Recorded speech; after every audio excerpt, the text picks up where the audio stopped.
మరి ఓవరాల్గా అయితే మీ ప్రభుత్వం వచ్చింది, ప్రజలకు వెన్నుపోటు పొడిచింది. ఈరోజు రాష్ట్రంలో ఉన్నటువంటి ప్రజలంతా కూడా ఆహాకారాలు చేస్తూ, ఆందోళన చెందుతూ, ఆవేదన చెందుతూ, భయంగా బ్రతుకుతూ ఉన్నటువంటి పరిస్థితి. మరి ఏంటి, మీరేమో సుపరిపాలన అంటున్నారు, వాళ్ళేమో వెన్నుపోటు అంటున్నారు. అసలు ఏం జరుగుతుంది రాష్ట్రంలో? రాజు గారు, ముందుగా మీకు తోటి ప్యానలిస్ట్కి, ప్రైమ్ లైన్ వీక్షకులందరికీ శుభోదయం అండి.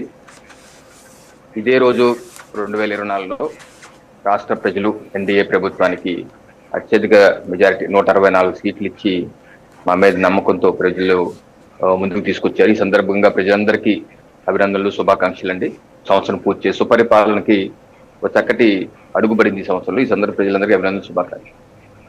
అయితే వైసీపీ పార్టీ అండి, మా ప్రభుత్వం ఎన్నికలైన 15-20 రోజుల నుంచే ఓ పాఠం అందుకున్నారు. ఏది ఇక్కడ శాంతి భద్రతలు లేవు, సూపర్ 6 అమలు చేయట్లేదు, ఇక్కడ ఏమీ జరగట్లేదు, ప్రభుత్వం వైఫల్యం చెందింది, ఎమర్జెన్సీ పాలన పెట్టాలి, ప్రెసిడెంట్ రూల్ పెట్టాలి, ప్రభుత్వాన్ని బర్తరఫ్ చేయాలి అని నెల రోజులకి ఆ పాఠం మొదలు. ఎందుకంటే వాళ్ళు జీర్ణించుకోలేని పరిస్థితి. అదే పాఠాన్ని ఇప్పటికీ కొనసాగిస్తున్నారు.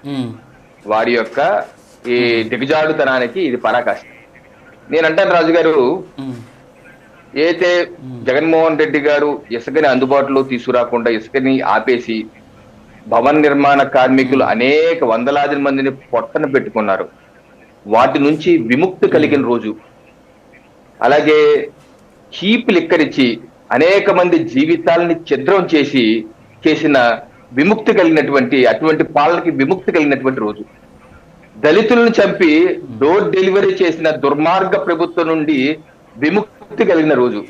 పంచాయతీల్ని నిర్వీర్యం చేసి వాళ్ళ పార్టీ, వైసీపీ పార్టీ నేతలు ఎన్నుకోబడినప్పటికీ వాళ్ళని కూడా డబ్బులు ఇవ్వకుండా వాళ్ళ ఆత్మహత్యలకి, బలవన్ మరణానికి గురి చేసినటువంటి దిక్కుమాలిన ప్రభుత్వానికి విముక్తి కలిగిన రోజు.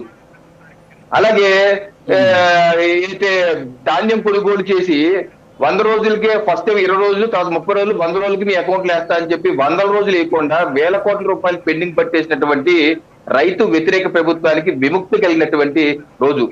పరదాలు, ఎర్ర తివాచీలు చాటున పరిపాలన చేసినటువంటి అప్రజాస్వామ్య ప్రభుత్వానికి విముక్తి కలిగిన రోజు. ప్రతిపక్షాలని, సామాజిక కార్యకర్తలు రోడ్డు మీద రానివ్వకుండా జీవో నెంబర్ 1 లాంటి దౌర్భాగ్యపు నిరంకుశ జీవోలు ఇచ్చినటువంటి ప్రభుత్వం నుంచి విముక్తి కలిగిన రోజు. ఆ ఇరిగేషన్ ప్రాజెక్ట్స్ ఏది పట్టించుకోకుండా పింఛా లాంటి డ్యాము, అన్నమయ్య లాంటి డ్యాములు కొట్టుకుపోయే విధంగా వేలాది మంది నిరాశ్రయ్యి 40-50 మంది చావుకు కారణమైనటువంటి నిర్లక్ష్య ప్రభుత్వానికి విముక్తి కలిగిన రోజు. మాది సుపరిపాలనకి చక్కటి నాంది పలికి చక్కగా ముందుకెళ్తున్నటువంటి సుపరిపాలన ప్రభుత్వానికి ఏడాది పూర్తయిన రోజు.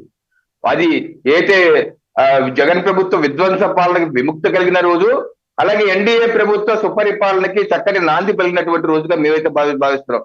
ఈ సంవత్సర కాలంలో ఇది గతంలో అసలు 1వ తారీఖు జీతాలు వస్తారో లేదో ప్రభుత్వ ఉద్యోగులు, ప్రభుత్వ పెన్షన్దారికి తెలియదు. ఈ రోజు అలా కాదు కదా.